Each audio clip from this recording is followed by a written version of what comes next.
One of the challenging things about designing Around the World in 80 Days is not just the multiple locations, but how they get from A to B to C to D. It could become very repetitious. They go on a train, and then another train, and then on a boat, and then on another train.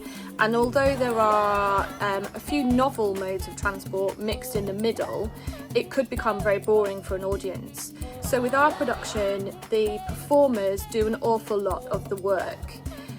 I've looked at each of the locations and each of the modes of transport as what they would have looked like if fully realised on stage, but boiled it down to what the bare minimum could be used with the performers to tell that story to an audience. So for the boat, we simply have a rail and a buoy with the name of the ship on the buoy, but it's how the performers interact with those small set elements to create the bigger impression of those locations. I was really excited to get to design the circus. It kicks off Act 2 and it sets the tone for the second half of the adventure. It also means some really fun costume makes for the wonderful team that we've had at Theatre by the Lake. It's been quite easy to do a lot of sustainable work on this particular production. Hal, the director, and I had a rule that there could not be a set element on stage that wasn't used at least 3 times. So it meant really reducing the amount of building that we did and therefore the materials. With the costume, I would say over 85% have come from the costume store itself at Theatre by the Lake. They've got an amazing collection of items that are of this period, which was really useful. And it meant that we could really build on that basis a really green approach to the production. With performers doing so many roles, it's essential to give them a base costume. So in this instance, we've given them something that's very period and specifically gender neutral. We've avoided skirts and dresses not only from a practical standpoint, but we really wanted our female characters to be very strong and representational of a more modern woman, as opposed to some of the female characters that you would have seen at that time. Mrs. Ayuda, for example, she wears traditional clothes, but they do have a modern twist.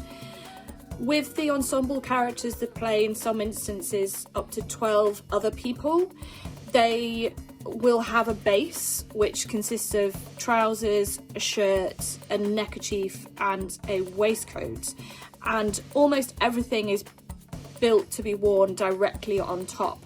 There were a couple of key characters that have bigger roles, like Colonel Stamp Proctor, where we wanted to fully realise a bigger version of the costume, so they have slightly more of a change, but at all times their base there remains.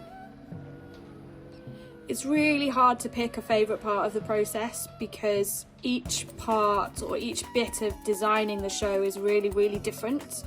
There's the exciting initial part of reading the script and trying to come up with ideas, then meeting with the director and discussing how you might realise some of those ideas, coming up with better ideas altogether and dismissing ones that you thought were quite good, but then you've got better ones.